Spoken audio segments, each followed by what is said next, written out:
Yeah, it feels really good.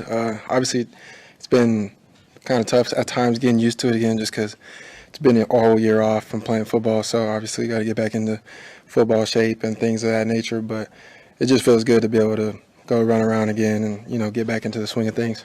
When were you fully cleared? Um, I mean, throughout the summer, I was doing pretty much everything that everyone else was doing. And then I guess you could just say, like, the weekend before camp started, I got the official okay from Doc that I was going to be cleared and good to go. But I had been doing everything pretty much throughout the summer.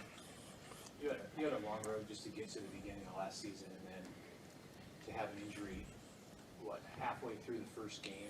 How did you deal with that, just from mentally? Yeah, it was tough for sure. It was kind of like I was in shock at first when it happened, and just couldn't believe it. You go through a whole off season of putting in work, and then for it to get taken from you that fast, that early, it was tough. But I just kind of had to take it on the chin and just control what I could control. And I came back in January with the mindset of just I'm gonna put my head down, go to work, attack rehab every day, and just do what I have to do. And kind of it led me to a good place that I'm in now. We were talking to Sean Singleton the other day, and he said that a number of the players who were going through rehab last year all bonded through that and came through the experience better because they had teammates with them. What was your view on maybe you were the first one to go down during the season, but what was your view on not going through it alone? Yeah, it's obviously unfortunate to have injuries in general. I hated to even see the guys after me go down, but obviously that did bring us a lot closer. And when I went down, everybody was real supportive with me, and let me know that I wasn't in it, by myself and stuff like that. But when the other guys went down, like you said, it did create a strong bond between even just us injured guys, because we're at times a little bit secluded from the normal routine of things because we got to handle our business with rehab and things of that nature. So yeah, we definitely got a lot closer and created a different type of bond. And you catch yourself hanging out with people that you normally maybe didn't hang out with that often. So it was good. When did you know that you wanted to go through everything you have to do to get back again, and what made you want to do that? I mean, I knew from the moment I got injured that I was not done. Like, there wasn't even like a real thought in my mind. Like, throughout the rehab process, there were times, yes, that I had hard moments mentally where I was kind of like, man, like, am I ever gonna get back? Or but as far as making the decision that like I'm gonna come back from this, that was not an option in my mind from the jump. As soon as I got injured, it was just kind of like, well, like, start preparing for next year. Do what I have to do out of surgery, and just like I said, it led me to where I am now. So just, it was humbling for sure. Just had to put my head down and go to work.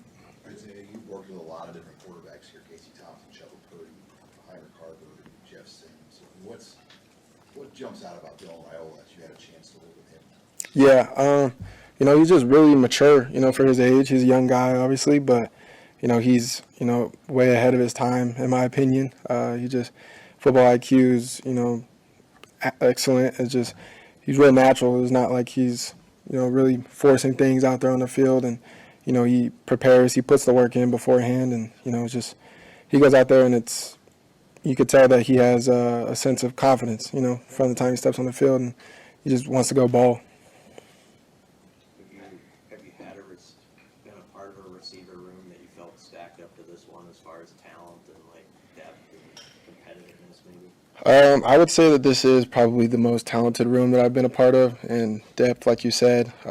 There's a lot of different weapons that can be used in this room. So, it brings a real competitive edge to practice every day because, nobody's job is guaranteed or safe. So, it's fun because we all push each other in the receiver room, and at the same time, we're all really close, like, brothers. So, but yeah, I would say this is the most talented room I've been a part of for sure. What's the key to starting strong as a freshman receiver? I mean, you did that in the junior college level with guys like Carter Nelson and Ja'Cory Barnes. Like, what's the key for them to come out right away and contribute? I would say just you got to be really coachable. I think that'll take you a long way. Coming in as a freshman, obviously, most of the time you don't know a ton. So just being coachable and, getting your head in the book, that's the biggest thing, just over and over, learning the playbook, learning your job, and, giving the coaches, no reason to not put you out there. Effort kind of stands out. That's the biggest thing that I would also say is, just going out there and giving it 110% each play. That's going to stand out for sure as a true freshman. Oh, every day. It's real competitive with those young guys. It's, obviously every day we all have things to work on and fix, but everybody comes out, 100% trying to, compete and they play like they want to start. So it's real good to see. What have you learned about Nebraska fans in the 2-3 years that you've been here, and just their loyalty and willingness to stick with you guys through what's been some tough times recently? Yeah, I think you said it right there. Just the loyalty, that's the biggest thing that jumped out to me. I could tell when I was first getting recruited here, like, it was a real big, loyal fan base, but, it takes a little bit to actually see it and witness it. And, since over the time that I've been here, it's unbelievable, honestly, how, loyal they are and they will stick beside us, no matter the circumstances. So, it's great to have that because, at times where we may feel down as players or, things of that nature, it's good to know that we have a fan base that still, sticks up for us and stuff like that. So. Does it factor at all in your motivation to win, to give them a reward? Yeah, I think the biggest focus, like, no disrespect to any of the fans, but, like, we definitely focus on us and, what we have to do as a team to win. But, they do, key in as a big, motivational factor come game days and stuff like that. When you go out to the stadium and you see, 90,000 people in red out there, it gives you the butterflies. You get hype, you have a whole sea of red behind you. So, yeah, they definitely, factor in as a motivational factor for sure. You guys are about a week and a half into camp. Can you describe, I guess, the progress that's been made over these 9 practices you've had? Can you even identify what that improvement has been? Yeah, it's been, progress every day. I feel like we definitely have made jumps just from, like, last year from, what I've seen. And, like, I feel like we're definitely, like, ahead of where we were last year. So it's just one of those things every day. We're just trying to get one better, like we say. And it's just a competitive team, a competitive practice day in and day out. So, we don't like to look back too much and, see necessarily how far we've come. But, like, we just know every day when we come to practice that let's make that practice our best practice so far. Coach McGuire, I think, said you did 22 reps of 225. Is he right on that? It was 20, yeah. How much have you progressed just like in the weight room since you've been here and just where you're at with that? Yeah, I think when I first transferred here, I was maybe 180 to 185. And then just even last year at the start of the season, going into Minnesota, I was about 187, 188. And then after this offseason, I ended up gaining about 10, 11 pounds of muscle, sitting at 198, 500-pound back squat, 20 reps on 225, and, kind of hit a bunch of PRs that I had never touched before in my life. So, it was good to get strength and speed back. It was good mentally as well to know that, what I'm capable of and, overcoming the injury for sure. So, yeah. What are the key traits to being a good punt returner, and when did you, in your football career, kind of think I have a knack for that? I would do it here and there at, practice it here and there at previous schools, like when I was in junior college and New Mexico State a little bit.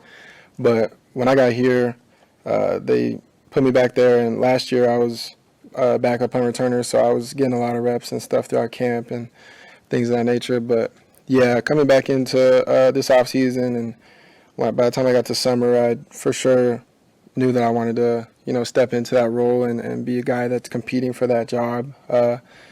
It's definitely a tough skill that you got to work on every day. But, yeah, it's just something that I felt was I could do, and I can potentially make some plays and help the team in the season. As you go through, this camp competition within that wide receiver room, how do you think the last 2 weeks have gone for you personally? And is there any area of your game you think you're really exceeding at right now? No, I kind of look at everything from the broad perspective. There's so much stuff that I could fix individually, and as a receiver room, all of us are just working day in and day out to get better each day. So, I wouldn't say there's anything specific that, just is jumping out as good or bad. I think Coach Rule always talks about, it's never a good practice, never a bad practice. It's just practice. So, you go back to the film room every day after practice and, you point out the things that you want to fix and, apply the things that were good. But, it's just one of those things that you take one day at a time. Anything else? All right, appreciate it. Thank you, guys.